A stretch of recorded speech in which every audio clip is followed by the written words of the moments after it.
Baka daw talaga anak ni Rico yan at ni Claudine itong si Julia. Ha? Oo. At pinagkakiwala lang, ibinigay lang kay Marjorie. Ilang tao pa yung nakausap natin during the wake ni Rico. Oo? Oo, na binigyan sila ng puhunan ni Rico yan. Oh, ang katanungan ng sambayan ng Pilipino Ano? dyan sa Batang Quiapo, kailan naman daw manganganak si Camille?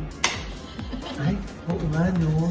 Tuwan-tuwa si John Estrada dahil Oh. niyaya siya at nilibre siya ng dinner ng kanyang mga anak. Wow. Oo. Ano nga ba sabi ni John Estrada dyan? Baklang-bakla naman dyan si John Estrada naman. I hate you! Bina- I hate you! Minor pa yung kanyang anak, pinasayaw daw ng nanay. Make me sweat, Oh. make me water. Yan ang baklang-bakla, mga lupi. Yan. Umamin na ba ako? Umamin na ako. Ito na ang latest, kaya tumutok ka na, dali. Ito na nga! Ito na ang mga marites, kaya i-chika mo na, dali. Ito na ang latest! La la la la la la la, i-chika mo na, dali. Ito na ang latest! La la la la la la la, i-chika mo na, dali. Ito na ang latest! Hello mga ka-update, ito po ang inyong mga lingko. Ito po si Mama Loy! Ito po si Ate Morena. At ito naman po si Papa O. Yes, ano pa nga ba? Ang lagi niyong inihilit sa amin. I-chika mo na, dali. La la la la la la la la, ichichika na namin dali. Ayan. Ay, nako Si Mena naman kasama natin. Ay, wala naman tayong choice. Kasi may nakit yung dalawa. Ha? Akala ko due to insistent public demand. Ako wala namang demand. Ha? May demanda na siya. Okay na yun. Iba yun. Ay, iba ba yun? Iba yun, Nay. Ay, nako. Iba ba yun? Pero ito ha, iba Oh. ito. Oh. Iba rin ito. Oo. Eh, di ba nauna na mai-report natin dito? Oh. At nag-viral nga yung mga pagpunta-punta ng mga ilang netizens, lalo na ng Gen Z, doon sa puntod ni Rico yan. Oh, yes. Oo. Kung saan ay, alam mo na yan, open naman kasi yung puntod. Kaya kung ano na lang ang gustong gawin at gawing viral video ng mga netizen doon. Oo. Parang sila yung namatayan. Oh. Parang kamag-anak nila yung namatay. Ay. Parang naging instant crush nila si Rico yan. Ay. Oo. Kaya nagre-research din sila. Oh. Oo. Nung nagre-research sila tungkol kay Rico yan, ayan. Oo. Parang minahal na nila si Rico. Yung iba naman, ang interpretasyon, dinidisrespect nila si Rico yan. Ay. Oo, yung namatay. Parang mas okay yung marami ng nagiging bagong fans. Ni Rico. Oo, dahil nga they learned to love him because of his body of work. Correct. Yung mga good deeds na naririnig nila or nababasa nila from the internet. Diba? Correct, oo. Samantala, naglabas na rin ng pahayag ang pamilya ni Rico Yan kaugnay sa pagdagsa ng mga tao sa puntod ng aktor. Ayon kay Bobby Yan, lahat ay welcome dumalaw at hindi naman para magalit sila sa mga kinokontent ang pagdalaw sa puntod. Saka na lamang daw sila aksyon kapag nakakaabala na ang mga taong dumadalaw sa sementeryo. Eh, di ba meron pa yung pati yung pamangkin ni Rico yan. Oh, O, di ba talagang plakadong Rico yan daw. ang gwapo. Ang gwapo. Tapos sasabihin pa nila, di ba, na sana daw sa katauhan naman ni Julia Barreto, sama yung dalawa para mabuhay yung Rico din. Ay, parang sila yung current version ni Rico Oo. at saka ni Claudine. Oo, oo. Ay, ang ganda naman. Eh, di ba, meron pang ibang nangangarap. Ayoko na sabihin nag-iilusyon Oh. na mga fans na baka daw talaga anak ni Rico yan at ni Claudine itong si Julia. Ha? Oo. At pinagkatiwala lang, ibinigay lang kay Marjorie. Ha? Dumating na sa ganung point talaga. Oo. Asa na dun si Dennis Padilla? Oo. Nakakaloka. Di ba? Oo. Ay, naku, nakakaloka. At ito na nga, nakarating na ng Korea. Oo. Eh, nag-video react yung mga Koreano. Ha? Akala ko si Julia. Hindi, kasi nga, parang doon lang nila nalaman ng story ni Claudine at ni Rico yan. Tapos naantig ang puso nila, ganon. Tapos pinapapunta nila si Claudine sa Korea. Wow. Oo. Talaga. May mga ganyan, Diyos ko. At least naman natutuwa si Claudine.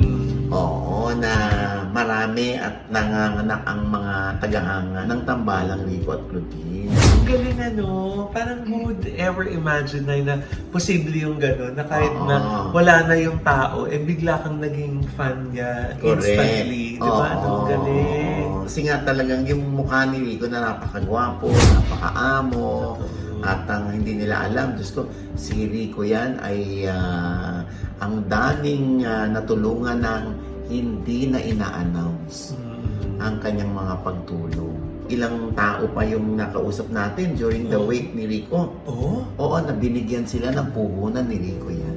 Wow. Ganon. Sayang po yan. Okay. Kung nabubuhay lang sana si Rico yan. Ano? Eh di sana kuya, grocery store niya kung tindahan ko. Wow. Anong connect? Eh syempre kuya, bibigyan niya ako ng puhunan. At saka ilang kanya talaga yung tindahan. Kapal na mukha mo. Oo. Tapos, Doon ako nagulat eh. Tindahan niya pala to.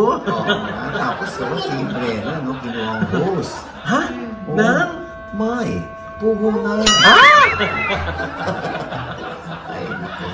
Bigla ko rin na-miss si Rico. Anyway, marami naman na mga kaibigan, mga tagahanga, mga supporters ang nakakamiss sa isang Rico yan.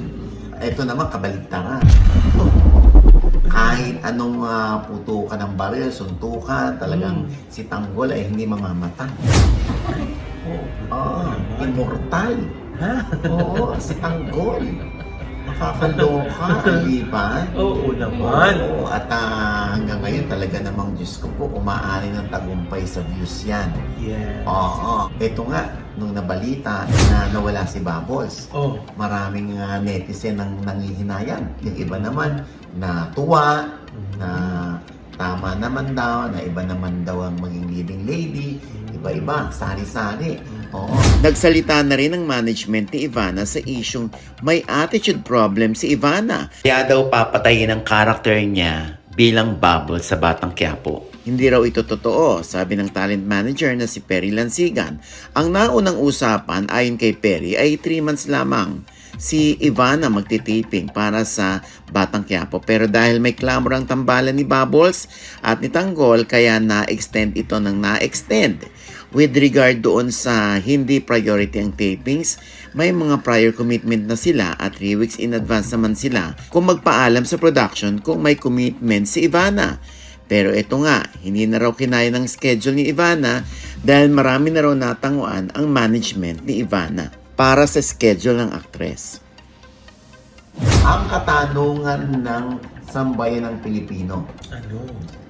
dyan sa Batang Quiapo, Ano? kailan naman daw manganganak si Camille? Oo nga naman. Tsaka parang consistent lang yung laki ng tiyan niya. No? Kuya, ilang taon na eh. Isang taon ng gano'ng kalaki yung tiyan, Miranda. Oo. Eh, kasi Mama Loy, Oh. last year pa ng June, Oh. nabalita ni David na nabuntis niya si Camille. Oh. Mama Loy, July 2024 na. Hindi pa nanganganak. Ha? Oo nga, lagpas na sa kabuanan. Tsaka Mama Loy, consistent yung tiyan niya. Ha? Kung Mama Loy, baka paglabas ng bata, may kung na yan. Hoy!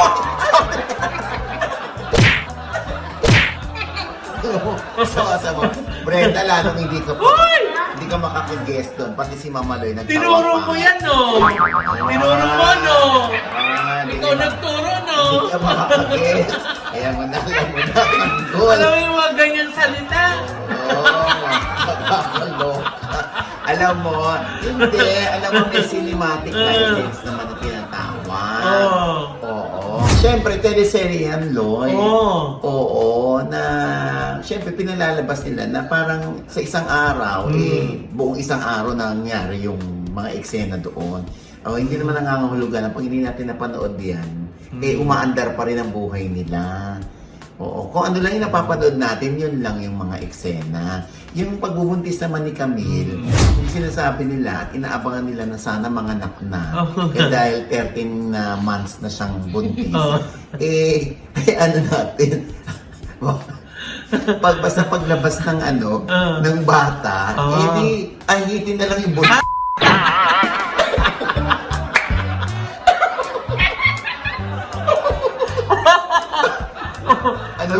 Alam mo, naisip ko tuloy, Nay. Oo. Ilang months kaya magbubuntis si Lena? Nalaglag na sa hagdan. Kumapit pa rin yung bata. Nabaril Ganun naman na. nabaril. Diba? Hindi, ganun talaga ang teleserye. Ang teleserye kasi, syempre, make-believe yan eh. Di ba? Katulad ni Tanggol, di ba?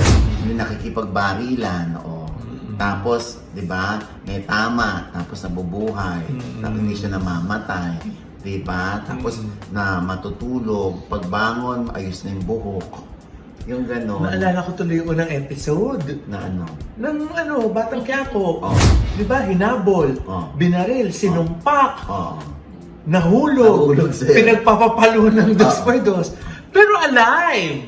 Ganun Diba? lang. Teleserye kasi siya. Tama. Oo. Di ba meron ng isang ari na buti nga sa'yo, gumaganong-ganon pa habang nanonood, hindi ba? Ibig sabihin talaga namang nakaka-relate sila, talaga namang nakasawsaw na sila o naka-immerse na sila sa teleserye. Ganun lang yun. Kaya huwag na tayong magtaka. Naapektuhan nila yung mga manonood, no? Oo. Kuya, hindi ko yan talaga kakayanin. Pag yan si Camille, nakunan pa.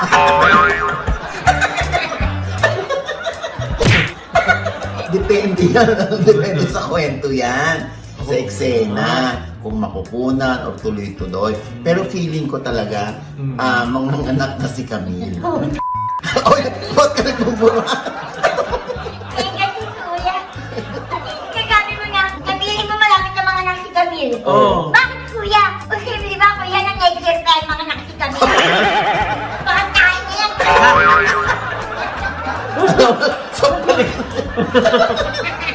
Bakit? Bata pa rin yun. Oo nga. Yun naman. Yun nga yung sinasabi kong cinematic license. Oo nga. At saka kasi nga, di ba, minsan yung isang araw, isang linggo tumatakbo. Ganun yun. Ganun ang timeline sa teleserye. Brenda, ikaw Nakakaloka naman, ka, no? Brenda. Alam mo, isa lang ang maliwanag dito. Para mapansin nila na hindi pa rin nanganganak si Camille. Ibig sabihin, lagi nilang pinanonood ang Batang Quiapo. O yun. Tama. Yes, makakabalik na kami. You wish. Oo, sige na, direct. Ay, Ako, sige na, nako. direct. Oo. Hayaan mo baka si Baby Giant pag ibinalik yun, ikaw na ang jowa. Si Rena? Oo. Diba? I-ano natin kay Coco yan. Wow. Ay, mahusay umarte to, ha? Oo. For you yan. Oo, diba? Diba? Kaya lang, baka sa sinabi mong yan, hindi ka na nga may Ayun lang. Kuya, pa-edit out mo na yan, Kuya Don! Diba? Paano kang ibigay sa yung role, Rena? Buntis. Tapos ilang taon ako manganganak.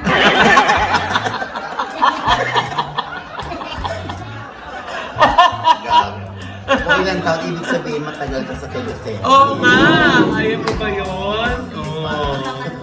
Ewan ko sa iyo. Ay nako. And speaking of Batang Quiapo, syempre si Jan Estrada nag-post sa kanyang IG account. Kung saan para silang mag-reunion of sort ng kanyang anak. Si Kyla at si Moira.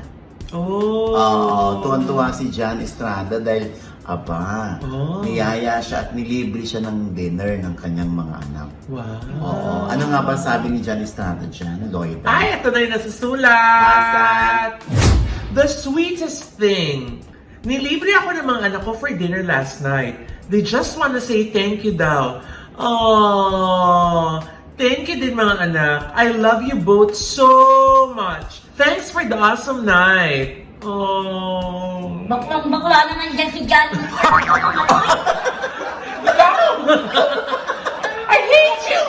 I hate you! Binasa lang. Alam ko yun. But anyway, Grabe diba? to si Rena. Nakakatuwa. Kasabay ng appreciation post ni Jan para sa mga anak ay tinanong ng ilang netizen kung sila pa ba ng kanyang asawang si Priscilla Mirelles. Nag-post ng pasasalamat si Jan sa tinuluyang resort sa Boracay pero may isang commenter na nagtanong ng sino ang kasama mo, Rigor? Si Lena o si Marites? Na nireplyan ni Priscilla na si Lily Holman. Kasunod nito ang post pa ni Priscilla na looking very divorced, Mr. Jan Estrada, na tinagpa si Lily Holman. Nagsara muna ng comment section sa kanyang Instagram account si Jan. Tumalon na agad sa konklusyon ng ilang netizen na kesyo mukhang hiwalay na nga sina Jan at Priscilla na sana naman ay hindi totoo ha. Pero hintayin natin ang reaksyon ni Jan tungkol dito sa mga susunod na araw. Habang nasa Brazil kasamang anak nila ni Jan Estrada ay nag-live sa IG si Priscilla. At ang mga netizen ay tila nagkakaisa na mensahe ni Priscilla ang kanyang mga sinabi patungkol sa kanyang husband na si Jan at sa nalilink ditong si Lily Holman at sa kanyang sarili bilang asawa at ina. Ito po. I need some time for myself to think about life, to plan the future, my daughter's future, the future of my family. And of course, the best way to do that is really go to your loved ones, right? To your family. Kasi sila talaga yung foundation.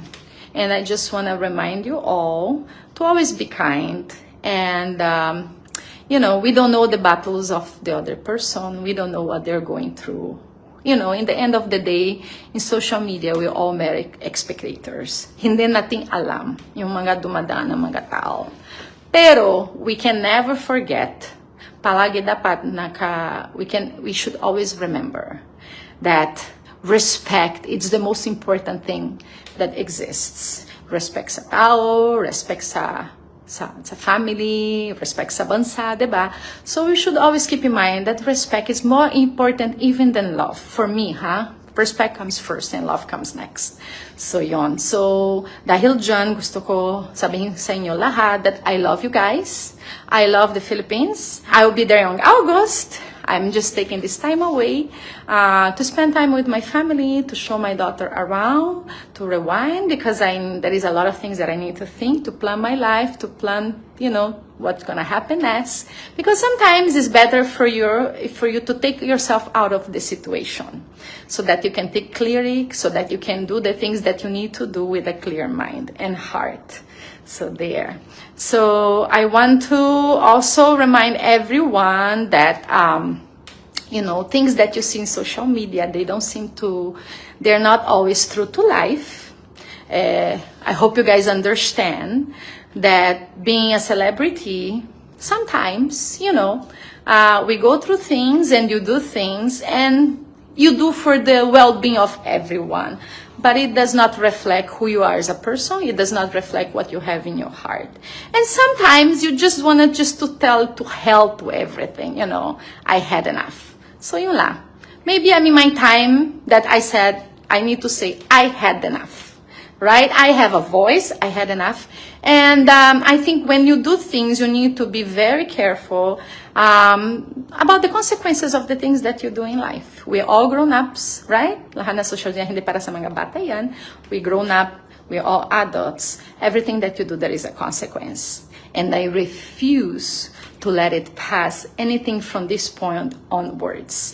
So that's basically who I am. I'm a very patient, I'm very kind, and I'm very forgiving person, but until the limit. When I get to my limit, I'm sorry. I don't think I'm the best person for you to fight. Because, the nicest people, they turn to be the most dangerous people. Because when we give our best and we get to the limit of the abuse of certain people, we just throw, literally we don't care anymore. Yung anak ni Francis M. Ay! Oo nga, Nay. Oo. Oo, nabash yun, di ba? Oo, kasi daw sa isang bar, minor pa yung kanyang anak, pinasayaw daw ng nanay. O kasi di ba meron dong stage merong pole, di ba? Oo. Kung saan, syempre kung alam mo kung anong gamit nung pole na yon, Oo. talagang yung umiikot yan, yung mga Oo. binti, nakabiyagat sa airing, ganyan. Oo. Tapos, make me sweat, Oo. make me water. Yan ang baklang bakla. Yan. Umami na ba ako? Umami na ako. Grabe. Galaw mo. Hindi, yun na nga. So, yun na nga na-bash nga yung nanay. Baka daw inaalaw yung anak niya na sumayaw at pinagtitinginan ng mga lalaki. Kasi nga, na-conclude nila nasa bar. Kasi nga may nagiinuman dyan. Ayan, nagiinuman dyan sa gilid. Puro lalaki, hindi ba? Oo, bakit daw inalaw ng nanay? Tapos yung iba nagtatanong, bakit daw minor pero nakapasok ng bar? Oo, tapos kaya si Boss Toyo, gusto niya maipasara yung bar. Oo, ayan Ngayon naman, sinasabi ng nanay na judge agad sila. Oo, ano sinabi eksakto ng nanay? Kasi nga tinitira yung nanay Ay, eto nga na, meron siyang isang comment. Ano Sabi sabi niya, niya? sana po hindi kayo judgmental. Promotion lang ang ginawa namin dyan. Baka meron pa ibang sinabi dyan yung nanay, ano pa? Eto nga na, yung nag-post ng cryptic yung nanay. Ano sabi? We are like books. Most people only see our cover. The minority read only the introduction. Many people believe the critics. Few will know our content. Ibig sabihin, sila ay nahusgahan. Oo. Oo, na hindi naman daw dapat nahusgahan. Mm-mm. Anyway, kung ano man ang totoo dito, ang importante ay kung nagsasabi man ng totoo, yung nanay, bakit nga ba nandoon sa loob? In the first place, ano pinopromote nila? Sa bar? At ang nagpo-promote, minor? Ano pinopromote? Baka si Carillo, kuya. Gaga minor nga. Minor ba? Oo. Baka alam. Gaga Minor na. Gaga minor nga. Anyway, sana may isa sa audience doon o isa sa mga manginginom doon magsalita tungkol doon kung ano ba talaga ang totoo. Bago natin i-judge yung nanay nung bata.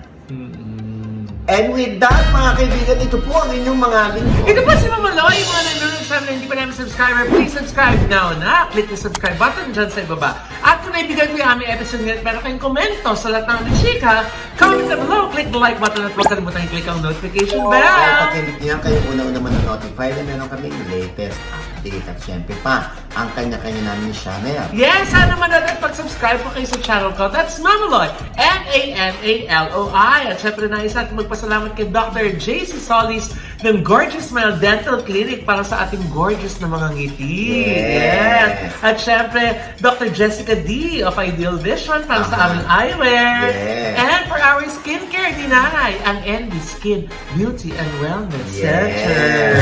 Diyan po yan sa Mother Ignacia Grandia Place po, sa ground level po. Tawid lang po ng ABS-CBN. Correct. Kumakanto na yun. Di ba? Oo, walang pinipira dito. Ay, aray ko, hindi naman. Ng machine. Ng machine. Ginaganon. Rena?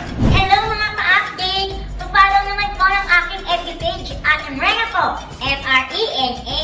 Yes. Kuya, gusto ko nang batiin si Papa Junior ko. Wow. Happy birthday, Papa Junior! Yeah. Oh, yan. Ano regalo mo kay Junel? Kuya, ano mo na? Ano? Maliligo ako mamaya. Titirahin ka. Hindi sa post, titirahin ka sa post. Okay. Oo, Binati na nga, natira pa sa post. Anyway, ayan, syempre ang akin naman panayam ulit kay Rosmar at kay Rendon Labador. Kung bakit binibidyo nila lahat ng mga pagtulong nila. At meron silang rason tungkol doon. Ayan. Diyan po sa OGDS Inspire, sa I1TFC na rin po. At syempre, nais kong pasalamatan ang Sentro Holistiko.